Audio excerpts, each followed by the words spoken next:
இப்போ ஆஃப் பண்ணிடலாம்.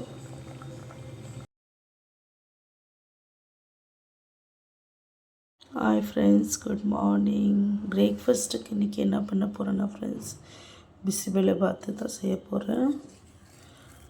குதிரைவாலி அரிசி இது 1 கிளாஸு, துவரம்பருப்பு. ஸோ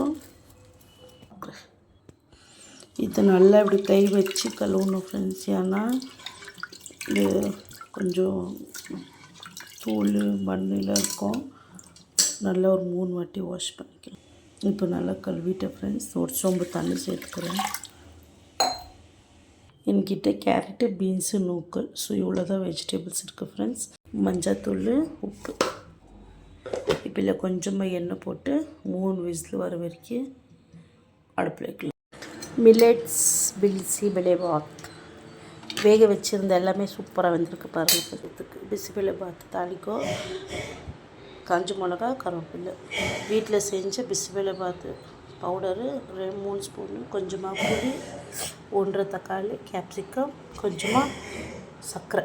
ஸோ இது கர்நாடகா ஸ்டைலு பிசிபெலேபாத்துக்கு லைட்டாக ஸ்வீட்னஸ் இருந்தது நல்லாயிருக்கும். இப்போ நம்ம தாளிச்சு நான் எண்ணெய் சேர்த்துக்க போகிறேன். நெய் கூட கொஞ்சம் சேர்த்துக்கோங்க. நான் கொஞ்சமாக பெருங்காயம் சேர்த்துக்கிறேன்.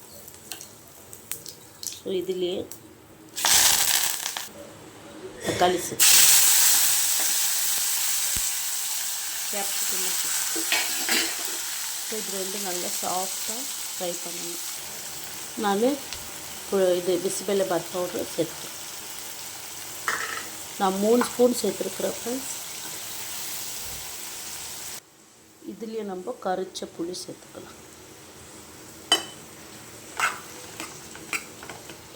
நான் சின்னதாக இவ்வளோ பெரிய பீஸ் ஃப்ரெண்ட்ஸ் புளி தண்ணியில் போட்டு கரைச்சிருக்குறேன்.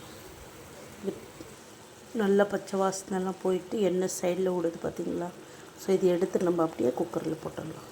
அப்படியே குக்கரில் போட்டு ஃப்ரெண்ட்ஸ் கொஞ்சமாக சர்க்கரை போட்டுக்கலாம். இதுக்கு வெல்லம் போடணும். என்கிட்ட வெல்லம் இல்லை. ஸோ லைட்டாக ஒரு ஸ்வீட்னஸ் நம்மளுக்கு பிசிபெலேபாத்தில் வேணும். அதுக்கு தான் நான் சர்க்கரை போட்டேன். இதில் தான் செஞ்சுருக்குறோம். ஸோ நம்மளோட ஃபுட்டை கொஞ்சம் கொஞ்சமாக நம்ம ஹெல்த்தியாக மாற்றிக்கணும். நம்மளுக்கு இந்த தானியம் இருக்குது இல்லைங்களா, எனக்கும் தெரியாது, நானும் பார்த்து தான் கற்றுக்கினேன். ஸோ இந்த குதிரைவாலி அரிசி வச்சு நம்ம எவ்வளோ வெரைட்டிஸ் எல்லாம் ஃப்ரெண்ட்ஸ். நான் இன்றைக்கி பிசிபெலேபாத் பண்ணி இது பார்த்திங்களா. இப்போ ஆஃப் பண்ணிடலாம்.